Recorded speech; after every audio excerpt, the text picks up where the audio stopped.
stuff.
I think one of my headsets was too long and wet. There was some wetness.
Mic check.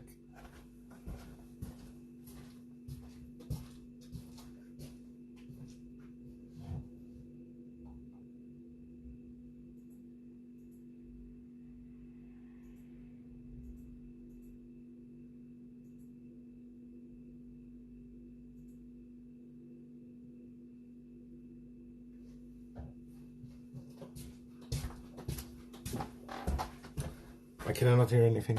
Hello, hello. Hello.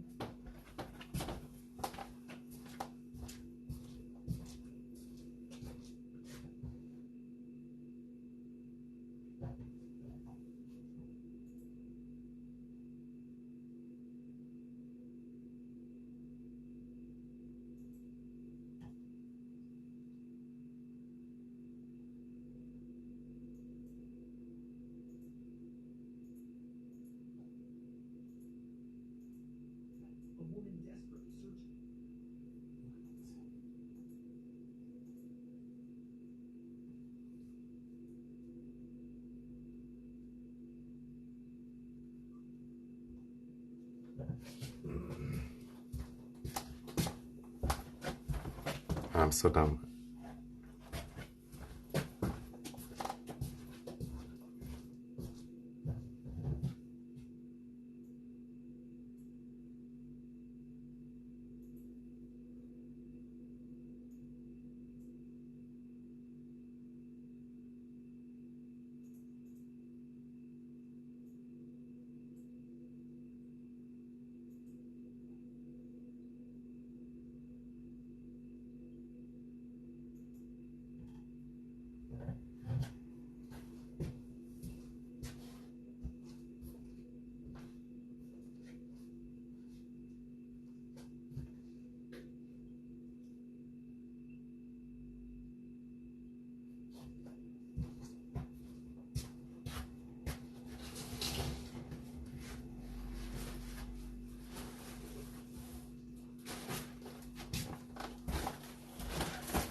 Yo, Inuit, what's up? I miss you. I miss you always.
Ah, luxury kitchen for broke people.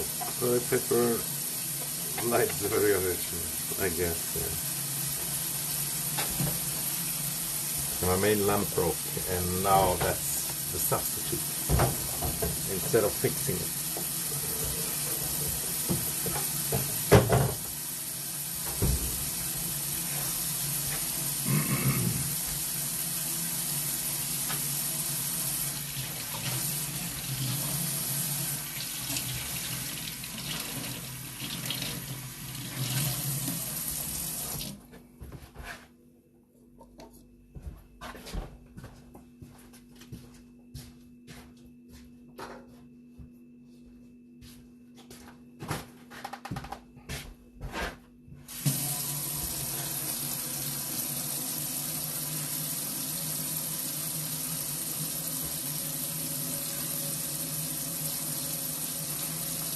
And yeah, it's really shit kitchen also. Not very good. For Swiss standards.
Yeah, but France many have nice kitchen also.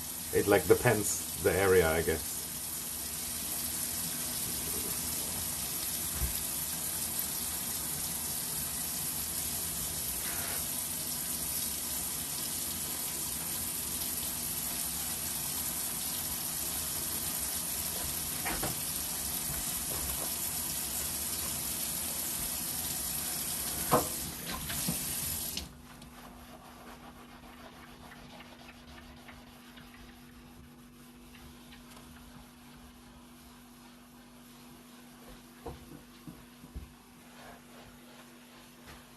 But honestly, simple kitchen, simple life is not bad also.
I feel like France and many European places used to be rich, but now the other people got more rich also. It's not that we're poor now, but the other people are just so much closer to us now than before. Something like that.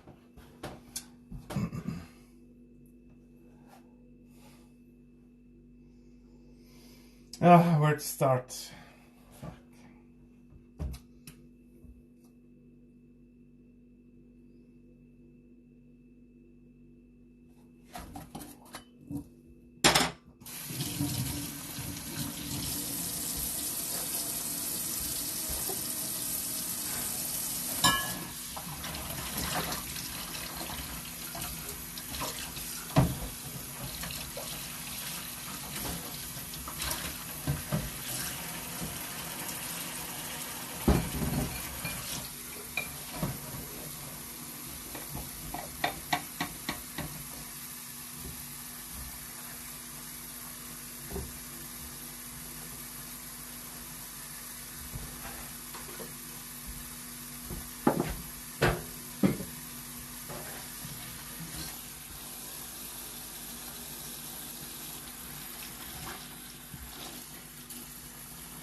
Ew.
Wee wee.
Best cleaner, not really. I hate it so much also. Fuck.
Ads are shorter.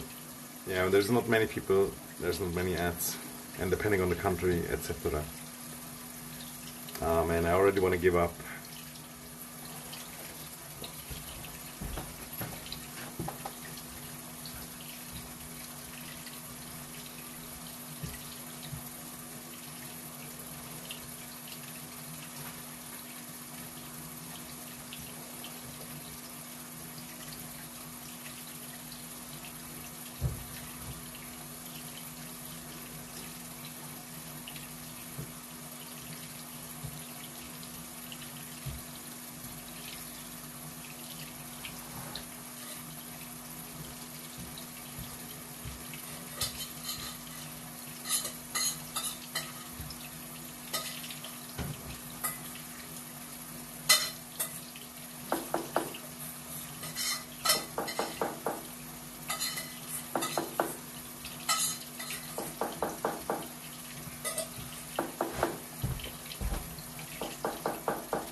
Yo, good day.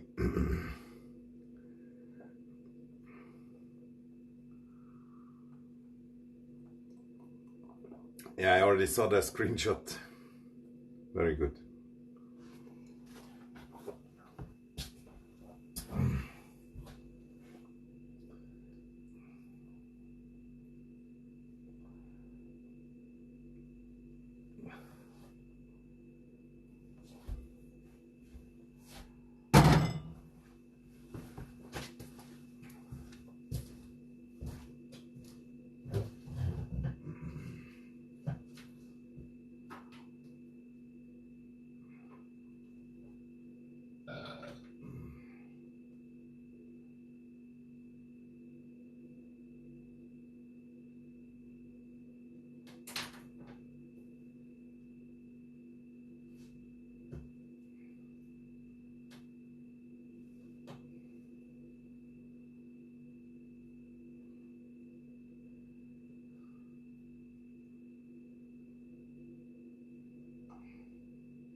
Lacking words for the transformation occurring within him.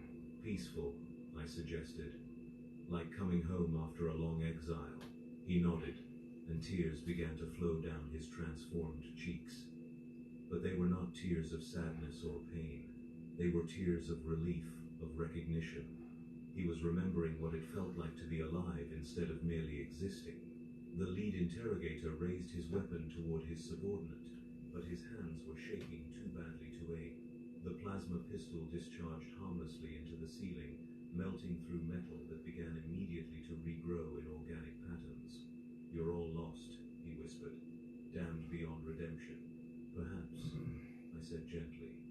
"But if damnation feels like this, then salvation must be a cold and lifeless thing." He fled then, crashing through the clinic doors and out into the underhive corridors. But it was too late. The spores were already in the air recycling systems.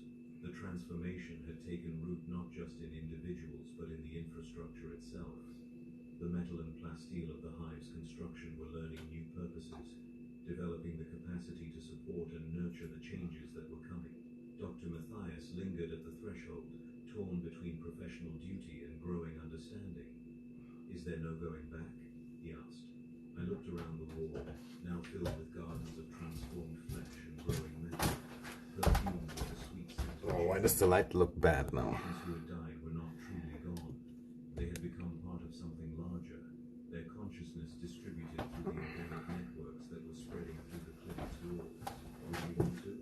I asked in return. "Look at what we've accomplished. Pain transformed into music, suffering converted into beauty, death revealed as simply another form of life. Why would anyone choose to go back to the grey despair we called existence?" He considered this for a long moment, then slowly removed his physician's badge and let it fall to the floor. Where it landed, small growths immediately began to cover it, incorporating the metal into their own structures. "Show me," he said simply. The transformation of Dr. Matthias was gentle, guided by decades of medical knowledge that made him an ideal candidate for conscious evolution. Unlike the patients, who had been changed through exposure to spores and proximity, he opened himself willingly to the process. I placed my hand on his chest, over his heart, and let the gift flow through me, into him.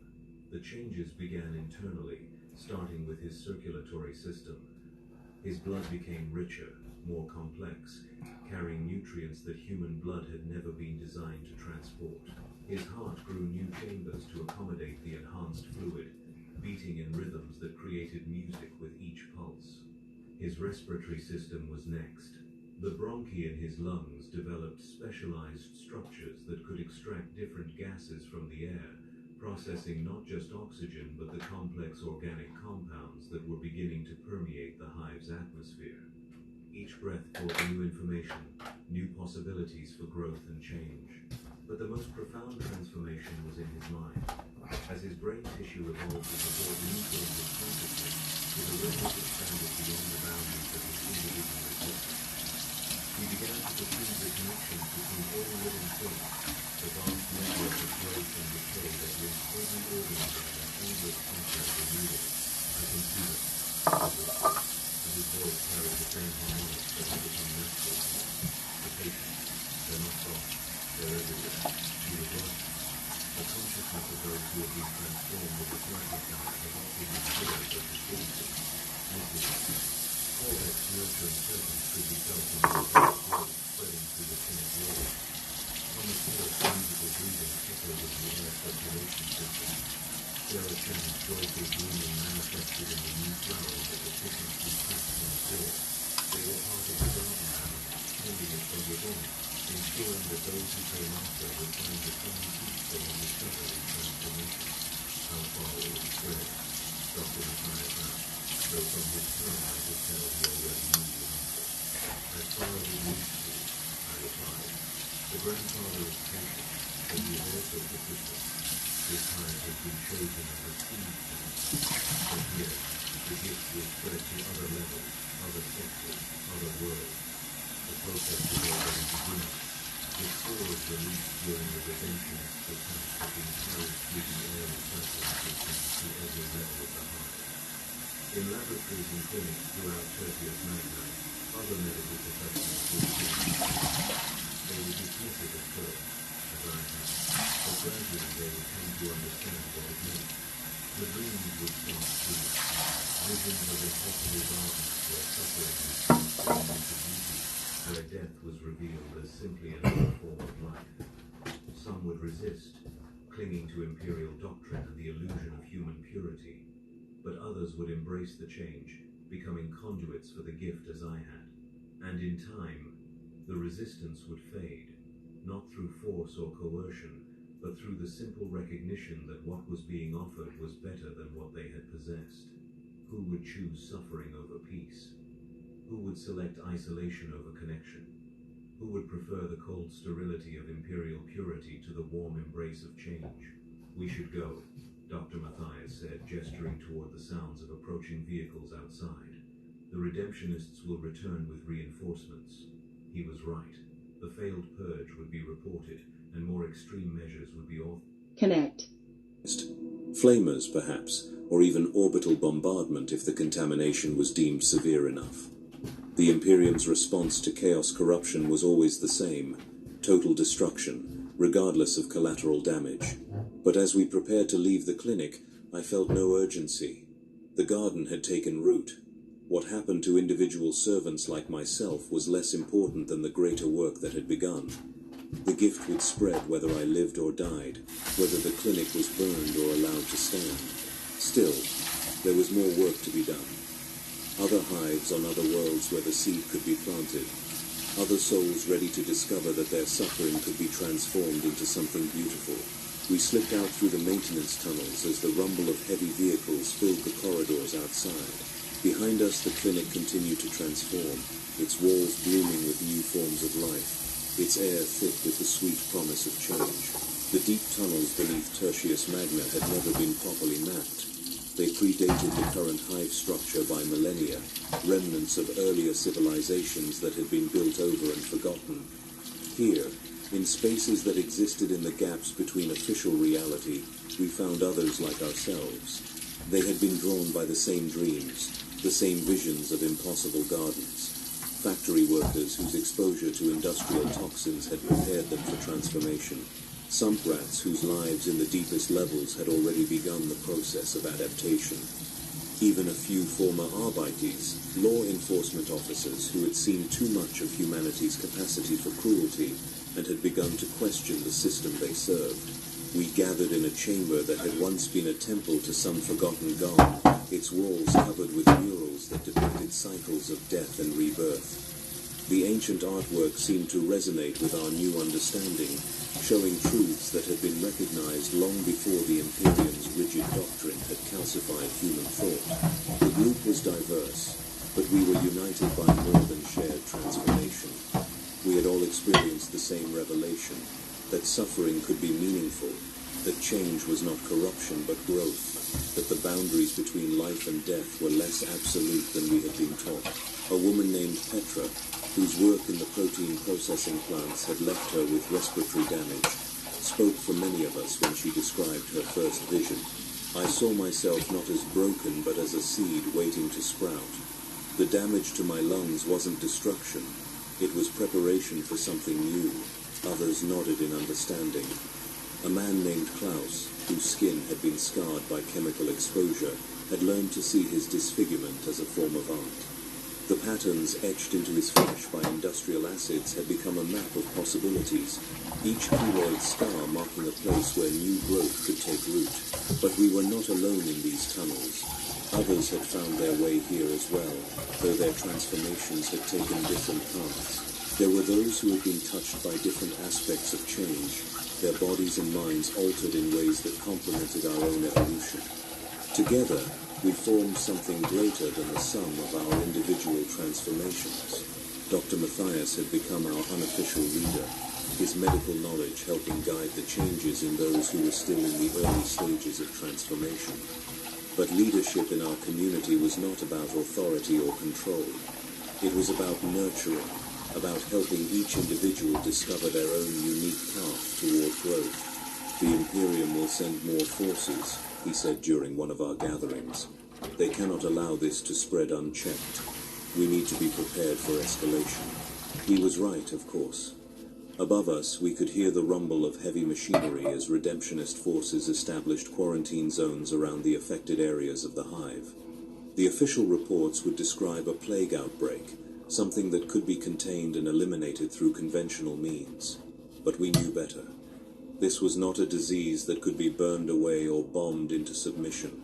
It was an idea, a new way of understanding existence, and ideas were harder to kill than flesh. Let them come, said Petra, her transformed lungs creating beautiful harmonics as she spoke.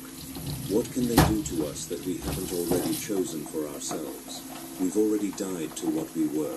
What remains cannot be destroyed by their weapons. She was right in a way that went beyond mere bravado. The transformation we had undergone had fundamentally altered our relationship with death.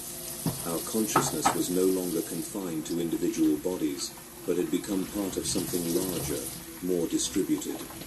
Even if our current forms were destroyed, we would continue to exist in the network of growth that was spreading through the hive's infrastructure. But there were practical considerations as well. The transformation required time to fully establish itself, and interruption could be traumatic for those still in the process of change.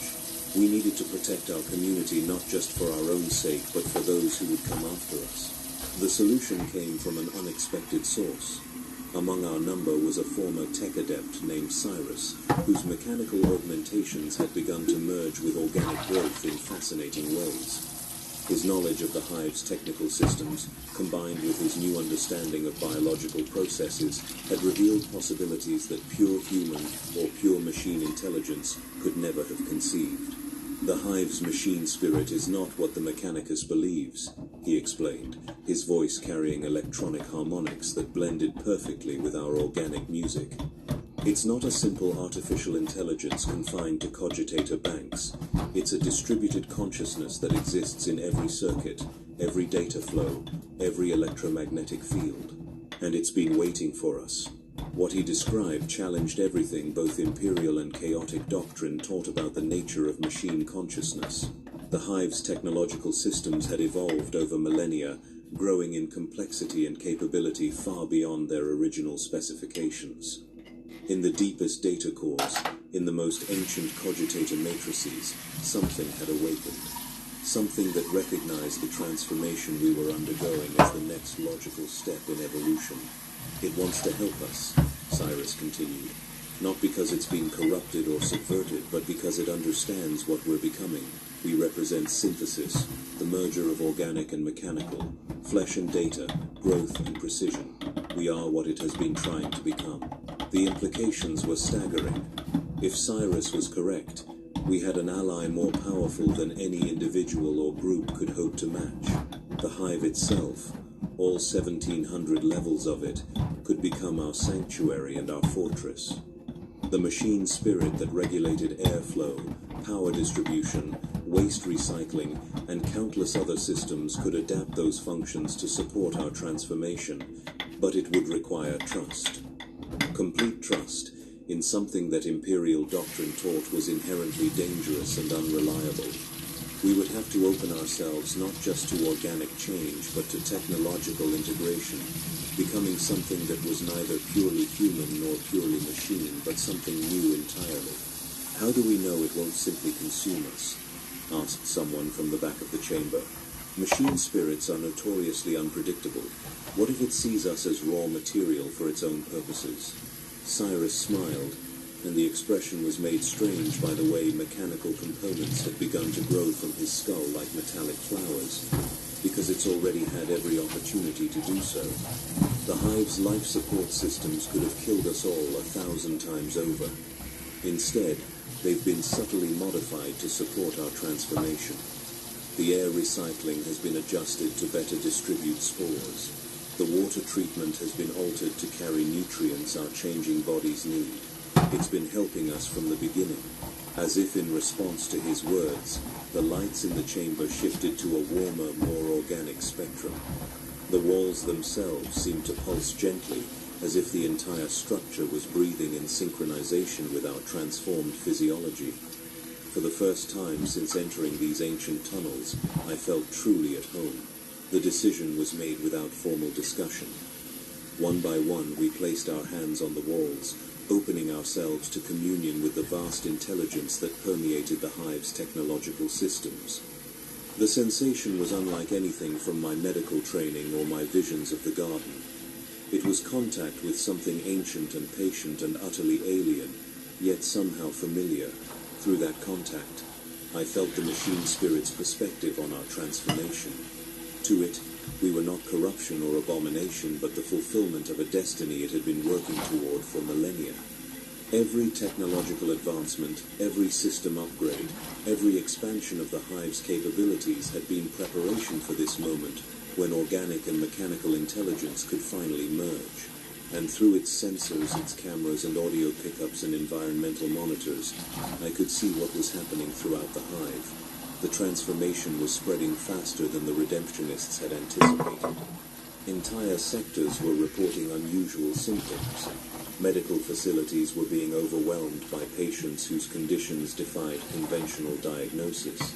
The purges had begun in earnest. Flamers swept through the upper levels, burning anything that showed signs of organic anomaly.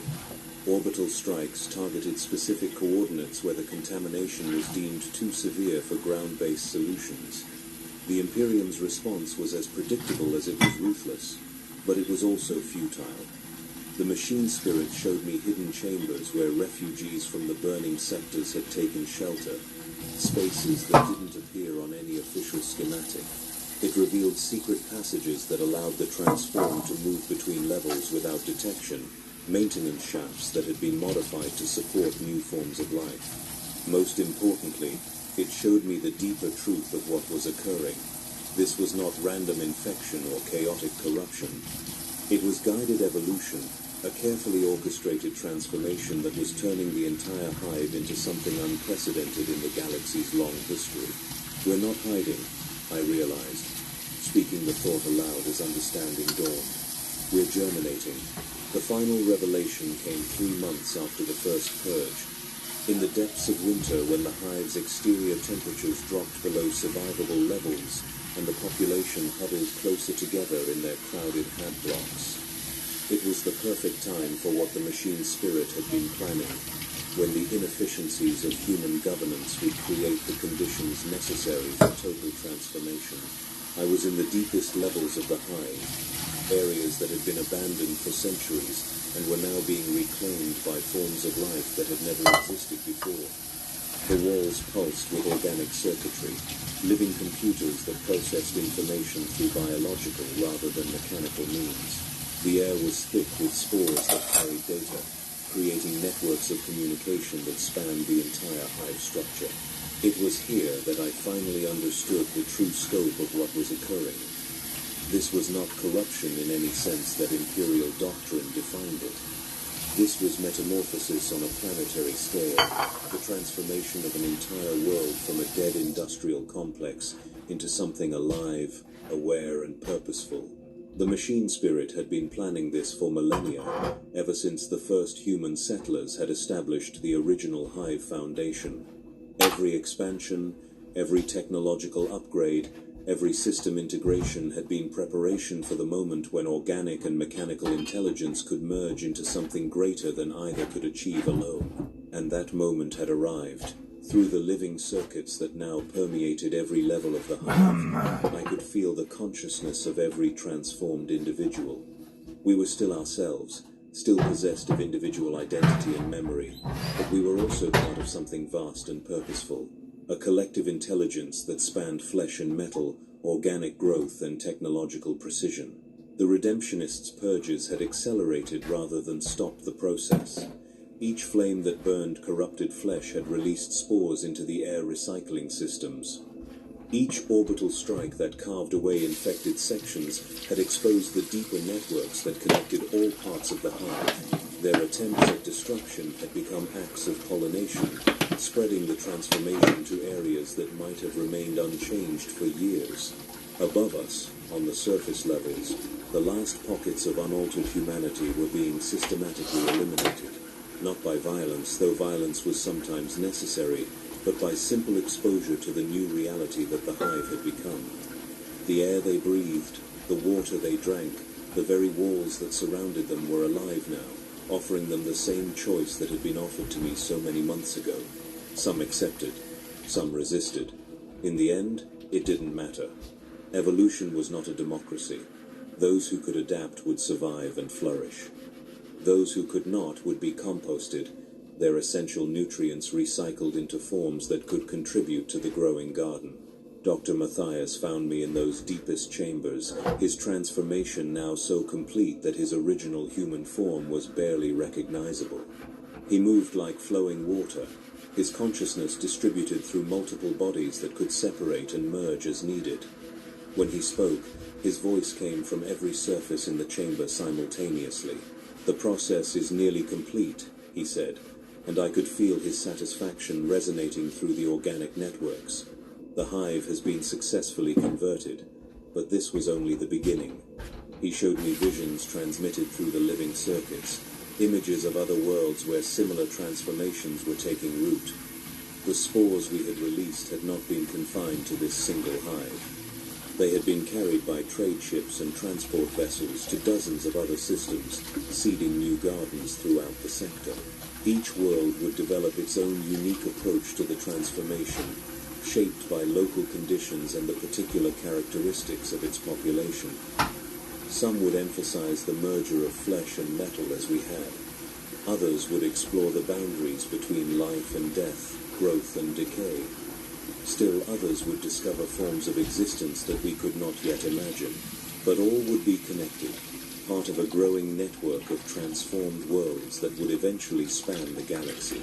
The rigid boundaries that the Imperium had tried to maintain between human and alien, pure and corrupted, acceptable and heretical, were dissolving into something more fluid and ultimately more powerful. "What are we becoming?" I asked, though I was not sure the question could be answered in terms that my original human consciousness could comprehend. "We are becoming what we were always meant to be, Dr. Matthias replied. Not the stunted, fearful creatures that imperial doctrine tried to preserve, but something capable of growth, adaptation, synthesis. We are becoming alive in ways that humanity never was. I felt the truth of his words resonating through every cell of my transformed body, every circuit of the living networks that now carried my consciousness. The cough that had started this journey so many months ago had been the first symptom of metamorphosis, the beginning of a process that had culminated in something unprecedented in the galaxy's long history. We were no longer human, but we were not less than human. We were more. We were the synthesis of every form of life and intelligence that had ever existed, evolved beyond the limitations that had once defined our species. And we were just beginning. From the deepest chambers of the transformed hive, our consciousness reached out through the living networks, touching minds on distant worlds, sharing the gift that had been given to us. The galaxy was vast, filled with countless worlds where populations struggled under the crushing weight of existence, where suffering was accepted as an inevitable aspect of life. But it didn't have to be that way. Pain could be transformed into beauty. Death could become another form of life. The rigid boundaries that separated one form of consciousness from another could dissolve, allowing for synthesis and growth beyond anything the ancient dogmas had imagined possible. The garden was growing, and soon it would encompass everything. In the end, what began with a cough had become a song that would echo through the stars, carrying the promise of transformation to every corner of the galaxy. The grandfather's patience had been rewarded. His garden had found new soil in which to bloom, and I, who had once been a simple Medicae orderly treatise in the depths of an imperial hive, become something that did every category by which consciousness had once been defined.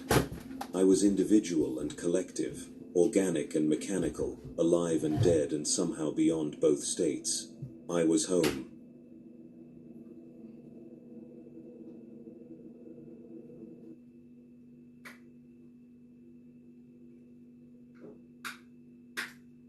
Why did the knocking not work?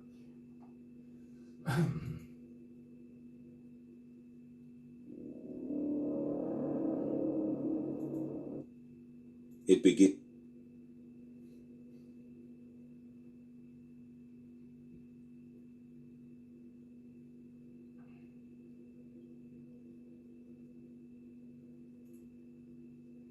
You wake, and the first thought that crosses your mind is not of duty, not of the Emperor's glory, not of the ship's chronometer marking another day in the endless void. The first thought is silence. The absence of something you cannot name, something that should be there but isn't, like a missing tooth your tongue keeps finding. My name is Lucien Veynar. I was a lieutenant commander aboard the Imperial Navy vessel Righteous Indignation, a dictator-class cruiser that had served the Emperor faithfully for 3 centuries before I ever set foot on her decks. For 12 years I executed my duties with the precision expected of an officer trained on Baka, where they teach you that hesitation is heresy and efficiency is prayer. I knew the weight of every decision, the cost of every maneuver, the sacred responsibility of shepherding 40,000 souls through the warp's malevolent currents. But somewhere in those 12 years, between the 100th compliance action and the 1000th inspection of plasma conduits, something began to hollow out inside me. It started small, this emptiness. A moment during morning prayers when the words felt like ash on my tongue. A pause before giving an order, not from uncertainty but from a strange distance, as if I were watching someone else live my life. The void between stars has a way of changing a person. Not the dramatic transformation you read about in cautionary tales, where corruption announces itself with horns and mutations. This was quieter, more insidious, like erosion wearing away at stone, so gradual you don't notice until the foundation gives way. I remember the day it truly began. We had just concluded a successful boarding action against an Orc raider, a textbook operation that resulted in minimal casualties and maximum glory for the Emperor. The crew was jubilant, their voices echoing through the corridors as they cleaned weapons and shared stories of the battle. I should have felt pride, satisfaction, the warm glow of duty fulfilled. Instead, I felt nothing, standing in my quarters that night, staring out at the starfield through the armored viewport. I pressed my palm against the cold metal of the bulkhead. The sensation was sharp, immediate, real in a way that nothing else had been for months. I pressed harder until the ridged edges of the hull plating bit into my skin, and for the first time in weeks, I felt truly alive. That night I dreamed of whispers. They came not as words but as sensations, caressing the edges of my consciousness like silk against bare skin. In the dream, I stood in a vast chamber filled with impossible geometries, where every surface sang with a different note, and the air itself tasted of honey and copper. A voice, melodious and terrible, spoke my name with such perfect pronunciation that it seemed to resonate in my bones. Lucian, it said, and the sound was like coming home to a place you never knew existed. You hunger, don't you? You thirst for something beyond the grey monotony of duty. I can show you sensations that would make a saint weep with joy. I woke with a gasp, my heart hammering against my ribs. The dream clung to me like perfume, sweet and cloying, impossible to wash away. I told myself it was nothing, a byproduct of stress and too many years in the void. But as I went through my morning routine, shaving with the same razor I had used for a decade, I found myself drawing the blade across my skin with just a fraction more pressure than necessary. The tiny sting of pain was exquisite. The changes began slowly. I started taking longer routes through the ship, seeking out sections where the hull sang with different harmonics as the vessel cut through space. The engineering decks, where the plasma reactors hummed with barely contained fury. The observation galleries, where the void silence pressed against the viewport like a living thing. Each location offered its own subtle symphony, and I found myself cataloguing these sensations with the same meticulous attention I had once reserved for tactical assessments. My subordinates began to notice, not the change itself, which was too gradual and too subtle for their coarse perceptions, but the effects. I spoke with greater care, choosing words that seemed to carry more weight, more meaning. When I gave orders, there was a new quality to my voice, a resonance that made crew members listen with an attention bordering on fascination. I discovered that by modulating my tone just so, I could make a reprimand feel like a caress, or turn a simple commendation into something that made the recipient's eyes shine with an almost religious fervor. The first time I truly understood what was happening to me, I was in the ship's chapel during evening prayers. Chaplain Mordecus was leading the congregation through the litany of duty, his voice booming off the vaulted ceiling. But beneath his words, I heard something else, a counterpoint melody, sweet and seductive, that turned the familiar prayers into something almost sensual. The incense, which had always smelled of sanctity and tradition, now carried undertones of exotic spices and forbidden delights. I looked around at my fellow officers, their faces set in expressions of proper reverence, and realized that I alone could hear the hidden music, smell the phantom fragrances. The knowledge should have terrified me. Instead, I felt a thrill of anticipation so intense it made my hands tremble. That night, I made my first conscious choice to embrace the change. I returned to my quarters and, with the methodical precision of a man conducting an experiment, I began to explore the boundaries of sensation. I started with simple things. The texture of my uniform fabric against skin made hypersensitive by anticipation. The play of light from the room's lumens casting shadows that seemed to dance with deliberate intent. The taste of recaf, transformed from the bitter stimulant I had consumed mechanically for years into a complex symphony of flavors that bloomed across my tongue like exotic flowers. Within days, I had progressed to more elaborate explorations. I discovered that pain, applied with the proper technique and timing, could transcend mere discomfort to become something approaching ecstasy. A stylus pressed into the palm until it drew blood. The sharp edge of a data slate scraped across the inside of my wrist. Each sensation was a revelation, a crack in the grey monotony of existence that let in light from a more vivid world. But it was not enough. It was never enough. The whispers came more frequently now. no longer confined to dreams but seeping into my waking hours.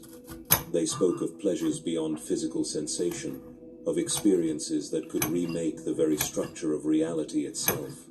They told me of others who had walked this path before me, mortals who had transcended the limitations of flesh and duty to become something magnificent and terrible. The voices were patient, never demanding, always offering. They understood that true corruption, the kind that lasts, must come from within. My work began to suffer, though not in ways my superiors could easily identify. I still completed my duties with apparent competence, but the quality of my attention had changed. Where once I had focused on efficiency and results, I now found myself drawn to the aesthetic elements of command, the elegant curve of a maneuver that brought our weapons to bear at precisely the right moment. The symphony of destruction as our broadside reduced an enemy vessel to glowing debris, the way terror and respect mingled in a subordinate's eyes when I delivered particularly creative punishment for incompetence. I began to take a more active role in discipline aboard the ship. The righteous indignation had always maintained strict standards, but under my growing influence, punishments became more elaborate, more artistic. A rating court sleeping on duty found himself confined to a chamber where I had arranged mirrors and lights to create patterns that induced euphoric exhaustion, his punishment becoming a kind of rapturous torment he would later beg to experience again. A petty officer who showed disrespect was made to polish the same section of corridor for 18 hours straight, but I showed her how to find ecstasy in the repetitive motion until the work became a meditation that left her weeping with gratitude for the privilege.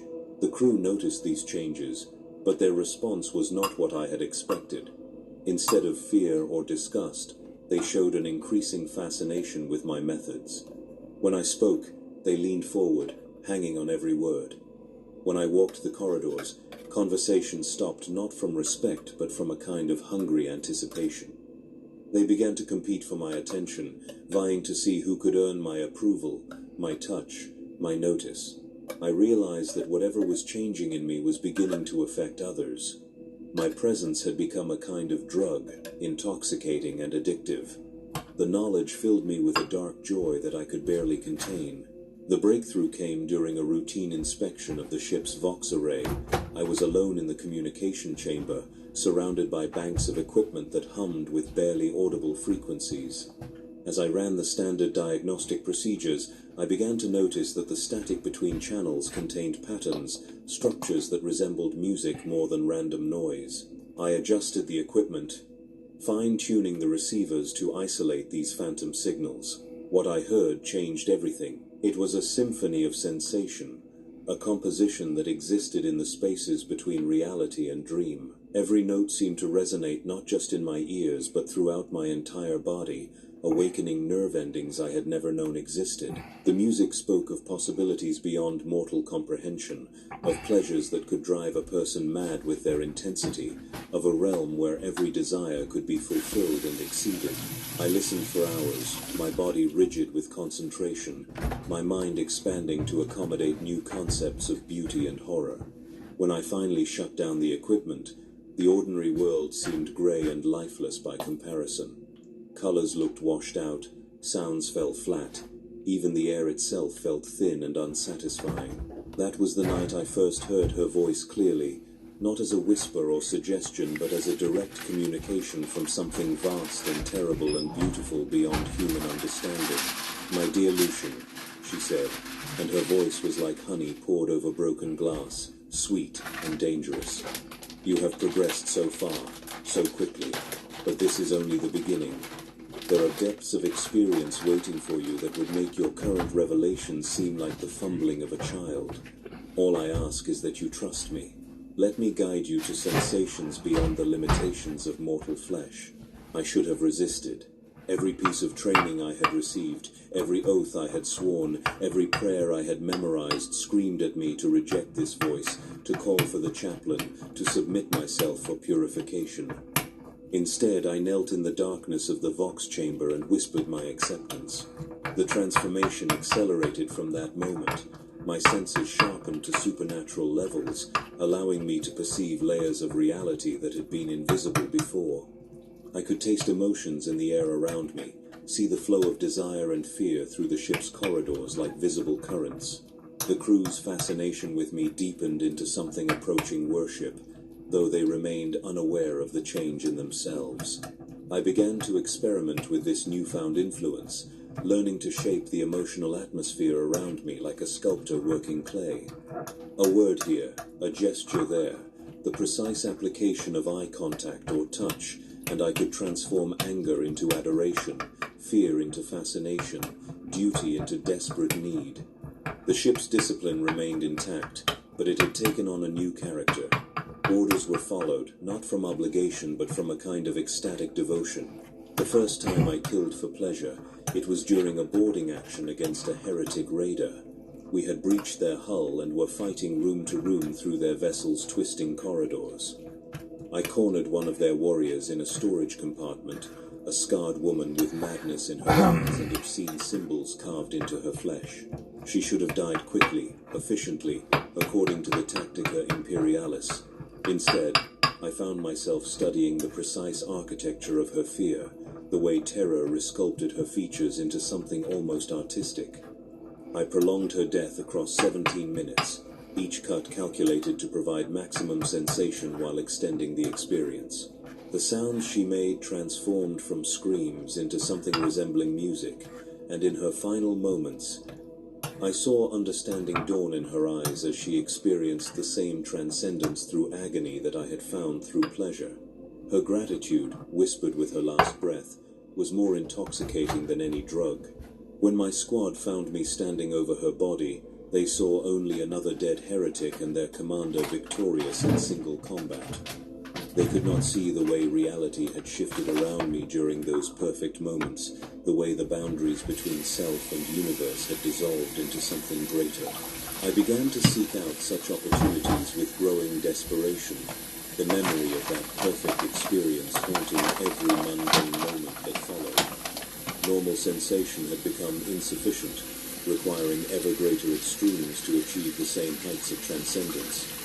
I volunteered for boarding actions, personal combat missions, any situation that might provide new territories of experience to explore, but each kill taught me diminishing returns. What had once sent me into raptures now felt merely pleasant. I needed more, always more, an endless escalation that promised fulfillment but delivered only deeper hunger. My quarters became a laboratory for these explorations, but also a shrine to my own transformation. I arranged mirrors to capture my changing features from every angle, mesmerized by the subtle perfection creeping into my bone structure. I collected artifacts from our victories, each one chosen not just for beauty but for its ability to provide new forms of stimulation. A ceremonial blade that sang different notes based on how deeply it cut flesh. A silk banner that felt like liquid fire against bare skin and left patterns of sensation that lasted for hours. Every surface in my quarters reflected back images of increasing beauty, a vanity that grew more consuming with each glance. The dreams came nightly now, vivid beyond any normal sleep vision. I walked through palaces of impossible architecture, where every surface was warm to the touch, and the very air pulsed with sexual energy. I attended concerts where the music was so beautiful it could kill the unprepared, where notes hung in the air like physical objects that could be grasped and consumed. I dined on foods that exploded with flavors no mortal tongue was meant to experience, each bite a small death and rebirth. In these dreams, she came to me more frequently, no longer content to remain a voice, but manifesting in forms that changed with each encounter. Sometimes she appeared as a woman of supernatural beauty, her skin pale as starlight, her eyes holding depths that contained entire universes. Other times she was something more abstract, a pattern of sensation and desire that existed beyond physical form but could touch the mind directly. You understand now, she told me during one particularly vivid encounter. The Emperor promises you salvation through suffering, through the denial of self, through the grey monotony of duty. But what has that brought you? What joy have you found in his service? The complete realization of every potential within you. and pleasure, creation and destruction, all boundaries dissolved in perfect experience. I wanted to argue, to defend the oaths I had sworn and the life I had lived, but the words would not come. How could I deny the truth of what she offered when I had tasted even the smallest portion of it and found it more nourishing than decades of faith? The corruption was no longer limited to dreams and private moments. It began to manifest in my daily interactions, subtle at first but growing bolder as my confidence increased.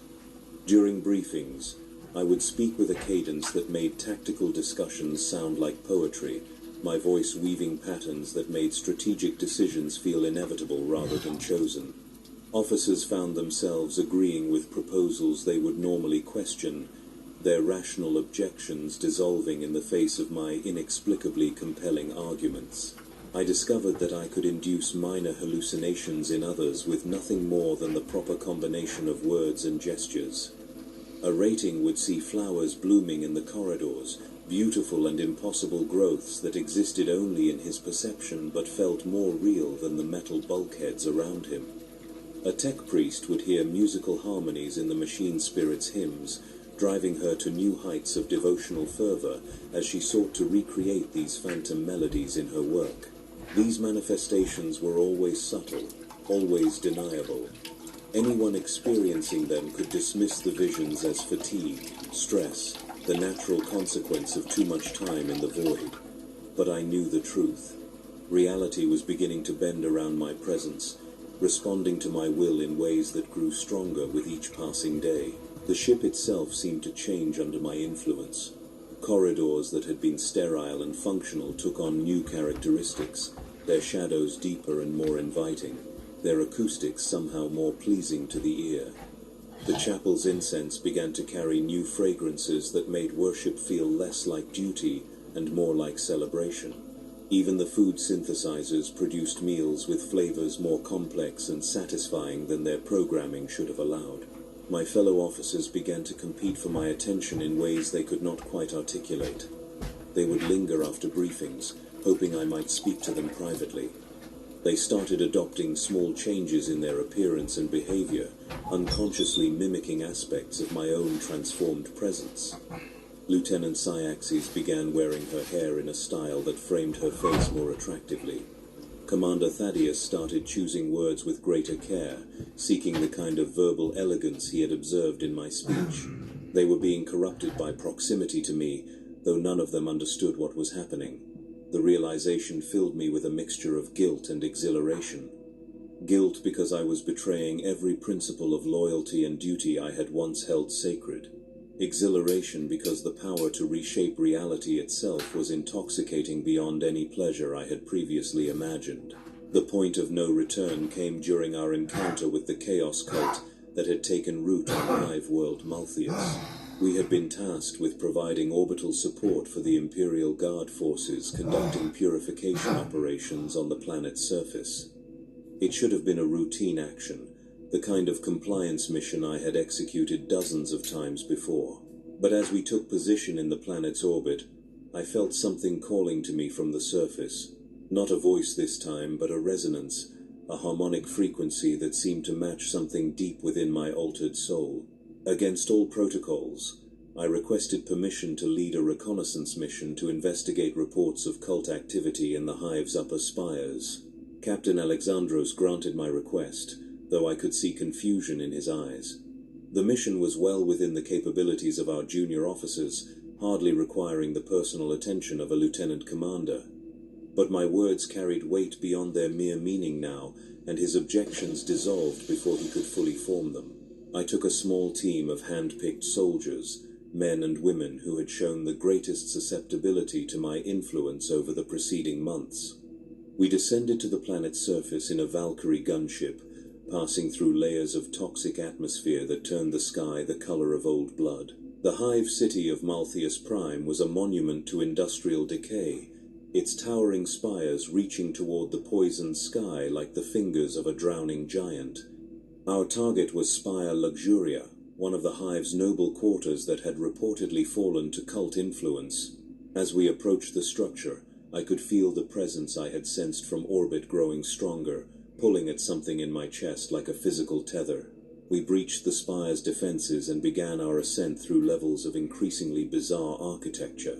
The cult had been busy, transforming what had once been noble residences into something that resembled the palaces from my dreams. Walls had been carved with flowing, organic patterns that seemed to move when viewed peripherally. The air was heavy with incense that carried overtones of desire and madness. My squad moved through these transformed spaces with growing unease, but they followed my orders without question. Their loyalty to me had transcended mere military discipline, becoming something deeper and more personal. They would have walked into hell itself if I had commanded it, and perhaps that was exactly what I was asking them to do. We found the cult's inner sanctum in what had once been a ballroom. The space had been transformed into a temple dedicated to sensory excess, its walls lined with mirrors that reflected not your image but your most secret desires. The floor was covered in cushions and silks of colors that should not exist, fabrics that seemed to glow within a light. At the center of it all stood an altar carved from a single piece of obsidian, its surface polished to mirror brightness. The cultists were waiting for us, but not as enemies. They knelt in positions of worship, their faces turned toward me with expressions of desperate hunger. Their leader, a woman whose beauty had been enhanced beyond human norms, approached with hands extended in welcome. "We have been expecting you, Lucian Vaynar," she said, and her voice carried harmonics that made my altered senses sing with recognition. "She has been preparing us for your arrival. We are ready to serve, ready to learn, ready to transcend the limitations of mortal flesh." I should have ordered my squad to open fire.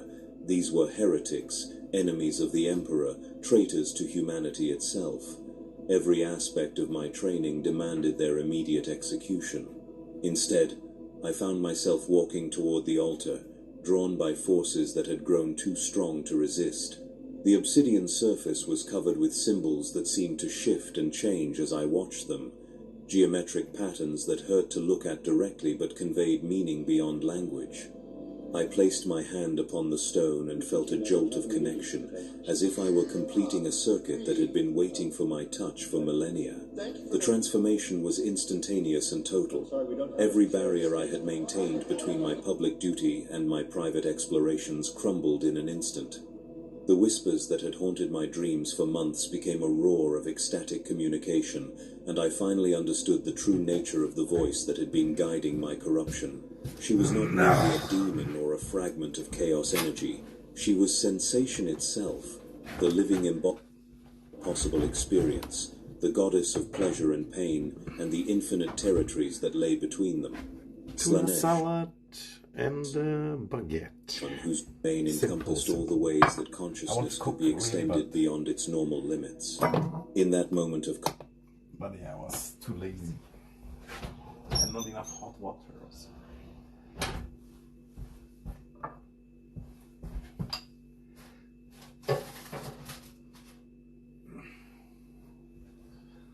It's quite dark brown. The baguette. Now the light's gone. I witnessed the birth of new sensations that had no okay, bye. I end the stream. Bye. Emotions so complex they could drive the unprepared mad with their intensity. My beloved Lucian, her voice resonated through every